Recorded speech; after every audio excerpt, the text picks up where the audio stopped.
Hello and welcome. Let's take a look at our top story this hour. Russia has test launched its Sarmat intercontinental ballistic missile, a new addition to its country's nuclear arsenal. Putin says this missile will give Moscow's enemies something to think about. Now, Putin was seen chairing a meeting with military officials after the missile had been launched from the country's northwest. The Sarmat is a new heavy intercontinental ballistic missile, one that Russia is expected to deploy with 10 or more warheads on each missile. It is designed to elude anti-missile defense systems with a short initial boost phase. Now, this will give enemy surveillance systems a tiny window to track. The missile has been under development for years, so its test launch is not a surprise for the West. But the timing is crucial here, especially with the Ukraine war.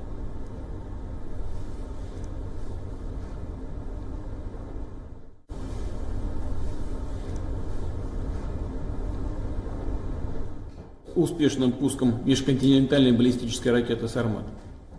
This truly unique weapon will strengthen the combat potential of our armed forces, reliably ensure Russia's security from external threats, and provide food for thought for those who, in the heat of frenzied aggressive rhetoric, try to threaten our country.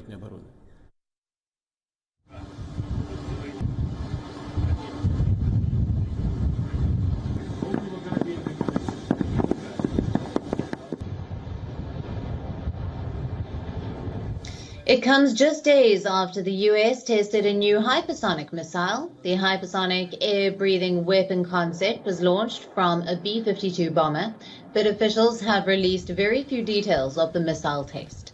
Meanwhile, the US, the UK and Australia have vowed to cooperate on hypersonic weapons.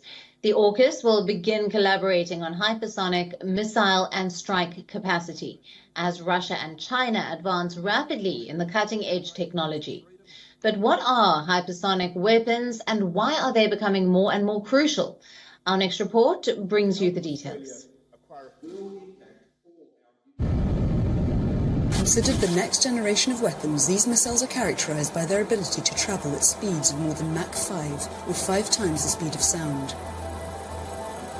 There are two types, the hypersonic cruise missile and the hypersonic glider. The latter is carried by a ballistic missile. The glider separates from its missile to reach the upper atmosphere above 50 kilometers.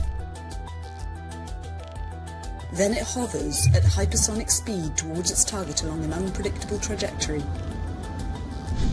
The objective is to maintain altitudes above anti-missile or anti-aircraft defense systems.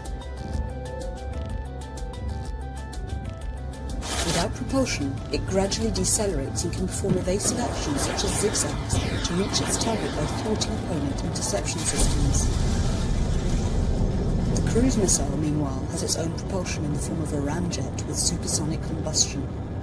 Once in flight, the missile moves at high speed before diving onto its target. This missile flies at a lower altitude than the glider at around 20 to 30 kilometers and can maneuver in full flight, which is its advantage.